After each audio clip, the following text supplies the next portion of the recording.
prototyping. In this video, I'm going to give you an example how it could be done, how I do it in this particular case. So we have this item. The item does this. It shows the time and the date and whatever else. And it's going to be mounted on the wall at height, angled down at exactly this angle. And it's operating room equipment.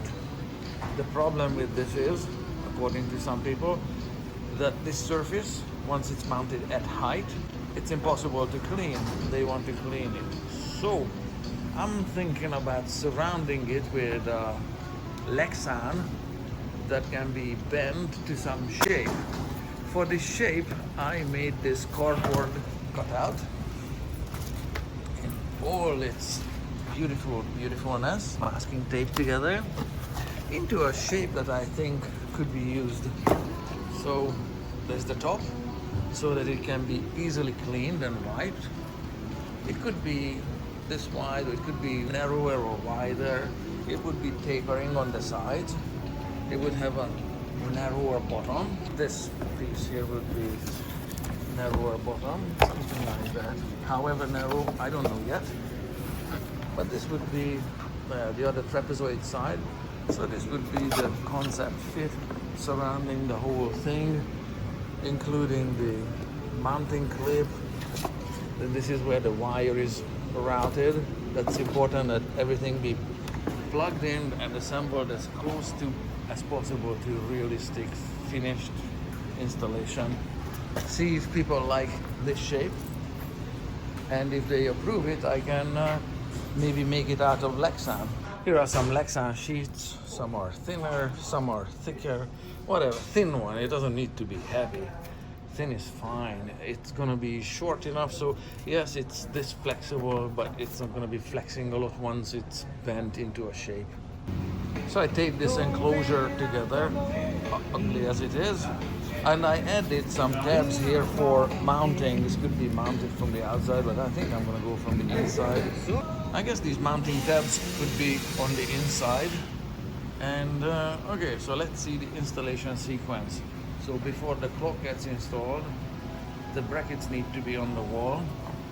And once the brackets are on the wall, the clock gets held up and installed like so.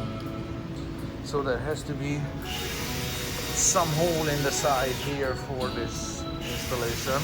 If I bend this tab to the inside, it can be installed at the same time as the bracket is installed. So let's think about installation sequence. Before the clock is up on the wall, the mounting brackets need to be up on the wall. So the mounting brackets have these two screws, and they can be mounted together with this Lexan box. Same on the other side, just imagine it there. And then once their distance is set correctly, and height wherever, this threads in from the outside to mount the clock between the brackets. It could also be a different shape. It could be cut out here or whatever. I was dialing in the height of the cardboard box in relation to this bracket. So installation sequence is straightforward. Bracket, grab the clock and put the two thumb screws in through the holes on the outside. Let's see how it looks. And then this box needs to be made out of two pieces somehow, because this corner needs to be joined.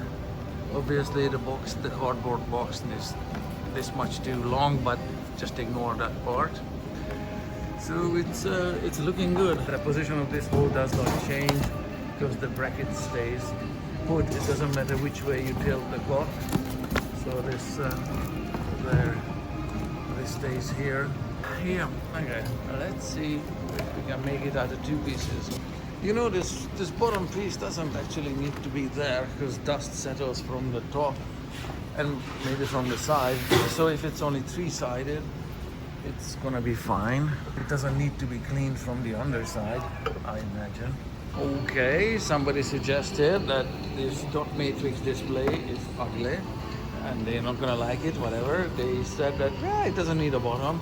They also said it doesn't need these tabs if instead of a big hole, we just have a small hole, this diameter, then instead of mounting through here, it can just mount through here simply. Just rest it on top push it through and just have top and sides. So not big hole, small hole, and that's fairly easy to make. Yeah, that's how prototyping is doing. You start one way and then you change it, and then you change again and change again, and cardboard is good stuff. So if your kids are making something out of cardboard, don't laugh at it. So let's put some dimensions on it. The length of the box is 16 and a half. 6.5 inches is a good start. We can cut it shorter later, whatever, or narrower later. And for the location of this hole, it's gonna be whatever down and whatever over. And figured 6 inches is gonna be fine there. It needs a second number here for this cut. So it's coming along. Found some old Lexan sheet that I cut up into 2 of these. Why not? It already has some holes in it and some scratches, whatever. This is a prototype. And I ended up with 2 good pieces, and that's just offcut. I still need to file the edges neatly because I don't want hand injuries. So my layout is coming along. Obvious cuts to make the trapezoidal sides. And yes, this is what prototyping is all about. Yeah, I learned that with that drill bit, this plastic is gonna chip out like this horrendously. So it's okay, live and learn. It's a prototype, it's okay. So ready for 2 cuts and 2 bands. I just freehand cut it on a table saw. These are the offcuts, obviously. It's not exactly on the line. That's when belt sanding comes in. That's better. And we'll do a little bit of filing. Yeah, just a little bit. Let's turn on cooking. Line it up. Yeah, that one there and that one there. Nice. Good to go for first band. Done with the 2 bands. It's important that it be flat all around and the corners be square. If it's twisting in any direction, whatever, it's worthless. Alright, this is just half a test fit, obviously, because it's tilted the other way around. It fits lengthwise, that's good. Alright, let's put it together. Yeah, there, it's fitted together with these bolts. And a couple of things are immediately obvious, or glitches. Okay, the top of the machine here is obviously lifting. If this angle is being changed, it's gonna be lifting up this whole thing, requiring this distance to grow longer. So that's the original hole there that I drilled. Of course we needed to drill another one. I drilled it directly below it and a little bit forward. That little bit forward was a problem because now it's almost overlapping the plywood here, so it cannot be more forward than this 3.5 inches. And it needs to be down whatever distance from the top there, because whatever tilt angle is actually going to be set, so it needs to be whatever this distance down.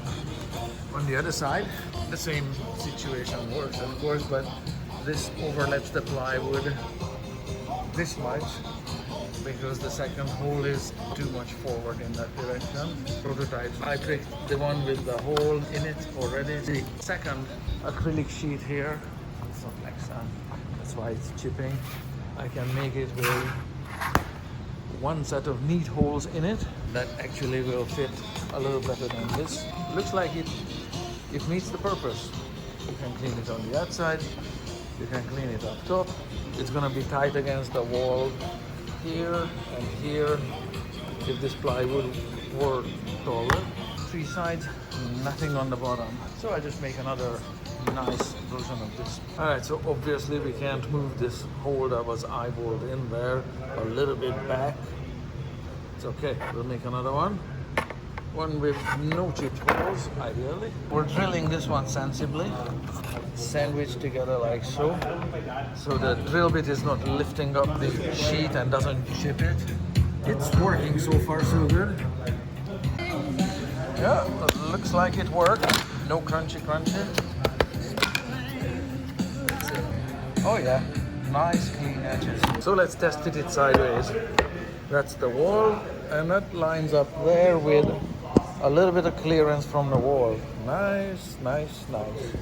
We don't want to hit the wall. Nice, nice. So that location will work fine. Let's cut off the triangles and do some bending. Yeah, these triangles are just completely free-handed off. So far, so good. I'm also gonna turn this just a millimeter differently on south of that blue line. Just a little bit, and that's just comes from positioning this 2x4 so far behind the blue line, just a millimeter. Yeah, both of them like symmetrically. So we've got completion here. Obviously we'll wash away the blue ink. It's looking good. It can be set to whatever angle, and it's not hitting the wall here. It's fully forward of the plywood. If I set it vertical, yeah, fully forward of the plywood, both sides. The holes are not chipped. Yeah, this edge is also forward of the plywood. I sanded the edges. We went in a few hours from this utter garbage to this to this. And of course, nobody's gonna complain that, oh, we don't like, even with the plastic film off, the numbers are hard to read or whatever. So yes, it's a prototype. Yeah, get ready to be trashed or whatever. If this gets approved, we need to make 100 of these, kinda 80. I remounted it on a wider piece of board just so I can see how well it interacts with the wall. Yeah, there's a little bit of play. That's perfect because the wall is never as flat as the plywood. Same on the opposite side. There's a little bit of gap. It's nice. This can be set to any angle, not interfering with the top. Good to go for full inspection.